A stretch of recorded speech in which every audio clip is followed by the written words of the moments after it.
সালামু আলাইকুম প্রিয় শিক্ষার্থী বন্ধুরা, আজকে সম্পূর্ণ একটি নতুন প্রশ্ন নিয়ে হাজির হয়েছি। আজকে যে সরলীকরণটি নিয়ে আলোচনা করব, এটা খুবই গুরুত্বপূর্ণ একটি সরলীকরণ। তো চলো কথা না বলি, আমরা এই সরলীকরণটা আজকে সমাধান করি। তোমরা দেখতে পাচ্ছ এখানে কি দেওয়া আছে। প্রথম a b bar c plus a b bar c bar plus a bar b c plus a b c plus কি এ বি বার সি দেওয়া আছে। আমরা এখন এই সরলীকরণ করব। আমরা প্রথমে কি করব, আমরা শেষ অংশগুলো আমরা এর সাথে মিলিয়ে নিই। আমরা যদি সুবিধার জন্য আঁকি এবিসি প্লাস আমরা নিয়ে আসলাম এখানে এ বি সি প্লাস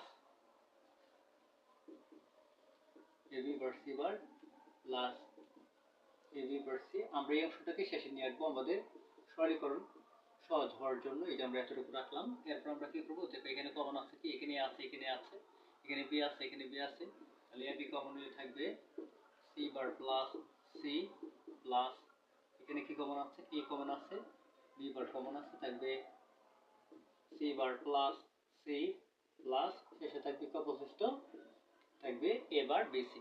এরপর আমরা কি করবো, এর মান অন হয়ে যাবে, থাকবে শুধু এখানে এ বি, এটার মান অন হয়ে যাবে, থাকবে শুধু এ b bar plus a bar BC. এখন আমরা কি করব, এখন এই অংশটাকে আমরা শেষে নিয়ে যাব কেন, যাতে এখানে কমন নেওয়া যায়। আমরা এ বি বার এটাকে আগে নিয়ে আসলাম, এটাকে পরে নিয়ে নিব plus a bar BC.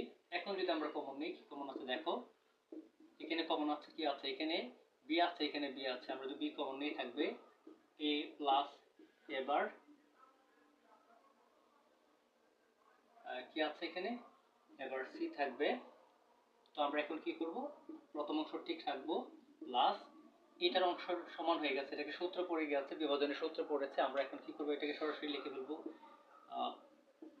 B, এখানে থাকবে এ প্লাস সি। ঠিক আছে, এটা সমান আমরা কি লিখতে পারি, এ প্লাস এবার সি সমান লেখা যায় এ প্লাস সি। এখন আমরা কি করব, এ বি বার প্লাস বি দিয়ে গুণ করলে হবে এ বি প্লাস বি দিয়ে সি গুণ করলে হবে বিসি। তো এখন এই দুইটার মধ্যে কি কমন আছে, এখানে আছে, এখানে আছে, আমরা এক কমন নিব, থাকবে বি বার প্লাস বি, এখানে থাকবে শুধু বিসি। এটার মান কত হয়ে গেছে, এটার মান হয়ে গেছে 1, তাহলে শুধু এখানে থাকবে, এখানে থাকবে বিসি। এই হলো এই ক্রিটিক্যাল বা কঠিন যে সরলীকরণটা ছিল, এই সরলীকরণে সহজ সরলীকরণ অর্থাৎ সমীকরণের মান এটা হলো। যদি তোমাদের কাছে এই ছোট্ট ক্লাসটি ভালো লেগে থাকে, তাহলে অবশ্যই বলবো আমার এই চ্যানেলটি সাবস্ক্রাইব করে দেবে, এবং যারা ফেসবুক পেজ থেকে দেখবে তারা পেজটিকে ফলো দিয়ে পাশে থাকবে, যাতে পরবর্তী ক্লাসগুলো তোমরা ধারাবাহিকভাবে দেখতে পারো। ধন্যবাদ সবাইকে।